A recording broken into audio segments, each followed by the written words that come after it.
कामगार संघटनेचे काम असते कामगारांच्या हक्कांचे रक्षण करणे आणि त्यांच्या भल्यासाठी काम करणे. कामगारांना वेतनवाढ मिळवून देण्यासाठी प्रशासनासोबत वाटाघाटी करणे व जास्तीत जास्त वेतनवाढ मिळवून देणे. कामगारांना सुरक्षित कामे लावली जात आहेत की नाही, त्यांना अतिरिक्त कामाचा ताण येतोय का याची कामगारांना विचारपूस करून त्याबद्दल प्रशासनाशी बोलून कामगारांना सुरक्षित वातावरणात काम करण्यास लावणे, कामाचे तास योग्य आहेत का याची खात्री करणे व कामाच्या वेळेव्यतिरिक्त काम लावत असल्यास कामगारांना ओव्हरटाईम योग्य दिल्या जात आहे का हे बघणे, नसल्यास प्रशासनाशी चर्चा करून ते व्यवस्थित करणे. कामगारांना भविष्य निर्वाह निधी, आरोग्य विमा आणि इतर फायदे मिळण्यासाठी प्रयत्न करणे. कामगारांवर जर अन्याय होत असेल तर त्या अन्याय अत्याचाराविरोधात आवाज उठवणे.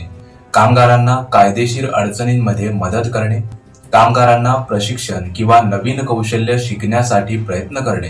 हे सर्व कामे कामगार संघटनेची असतात.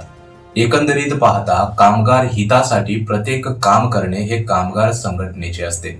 मित्रांनो, एसटी कर्मचाऱ्यांच्या खूप साऱ्या संघटना आहेत. त्या सर्व संघटना त्यांचे काम अशा प्रकारे करतात का? करत असतील तर त्या संघटनेचे नाव कमेंट बॉक्समध्ये नक्की आम्हाला कळवा. जर वरील कर्मचाऱ्यांच्या हिताचे काम संघटना करत नसतील तर त्यांना अशा प्रकारे काम करण्यास भाग पाडा.